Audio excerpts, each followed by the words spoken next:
have people come to this law firm all the time with construction deals that have gone bad. And I ask them, do you have a contract? And they say, I think I do, let me take a look. I ask them, have they read it? Well, I haven't really looked at it, I just signed it. Or, how about this one? I don't have a contract at all. And when I ask them, why didn't they bring a lawyer in the beginning? Frequently, the answer is because I had a sense that if I brought a lawyer in, if I over-lawyered it, that the deal wouldn't happen, that I would scare everybody away. And I hear this from the contractor side, and I hear it from the customer side. But what I try to tell people is that a good lawyer will not muck up the deal. A good lawyer will not give the sense that we don't trust the other side, or we're only looking at the worst case scenario. What a lawyer should be doing, and what I believe we do at our law firm, is to bring a level of practicality to the interaction. We understand that the deal should get done. We also understand that protections cannot ever be 100%. But something is better than nothing. And speaking about these eventualities in the beginning, before they happen, before anything goes wrong, before it's emotional, is probably the best time to do it. So that two people, maybe more than two people, maybe you have a contractor and a subcontractor, and maybe you have an architect and you have a landlord, and all these parties who are acting in good faith, who really want the construction deal to happen, maybe they haven't thought it through, and the way they're doing it is not the way it should be done. And the process of trying to put something down on paper is actually a process that serves them all well. Some of the provisions that are really important for a construction contract, whether you are the person retaining the construction services or the contractor, really has to do with the payment and how payment is going to be made and what milestones need to be accomplished before payment needs to be rendered, when payment, how quickly payment needs to be rendered, in what form, and the level to which the services need to be performed in order to have been deemed to have satisfied and met that milestone so that you can get paid.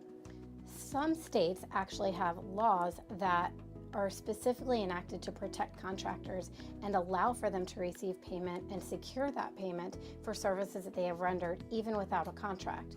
So, for example, in some states that would be called the Prompt Payment Act. It may have different titles in different states, but it specifically says that contractors can obtain a mechanics lien or construction lien on the property upon which they've rendered services and have a security interest in that property unless and until they are paid. A very important part of construction law, something that really does not exist in many other areas where there are transactions between people, contracts that are being signed between people, are the consumer fraud regulations and other regulations and statutes that deal only with construction. These are laws and regulations that have been put in place to protect people. And what they say is that contracts that are used in a construction matter, especially a residential construction matter, have to be in a certain format. They have to have certain verbiage. They have to have certain disclaimers and notices. And it can get very elaborate. A violation of this can result in a per se consumer fraud lawsuit, meaning a lawsuit in which the consumer fraud violation is presumed because the contract wasn't in compliance.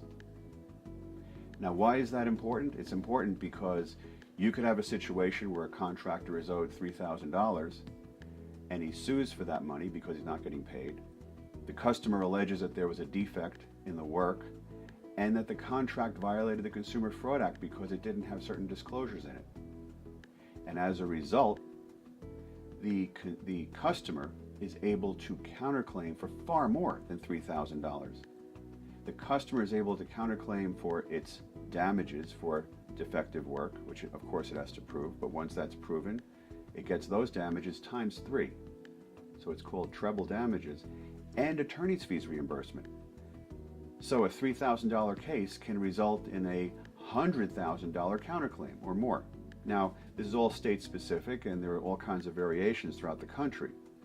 But the important thing is that the contract itself must be compliant, not just with common sense, not just reflective of the deal, but also with respect to the regulations and laws that govern construction. All of this is really to say that a construction deal can become something that's very significant and very emotional. We're dealing with the place someone lives. We're dealing with the place someone works. We're dealing with a family business that has been established and has been around for years and possibly decades.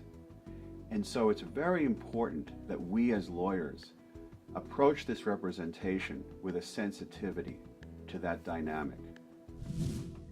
Our firm enjoys working with clients in construction matters. We work with contractors and we also work with the customers of contractors. And we do that so that we have a complete understanding of the area, not just from the legal aspect, but also from many of the business fundamentals. And so that's what we bring to the table when we take on a construction matter.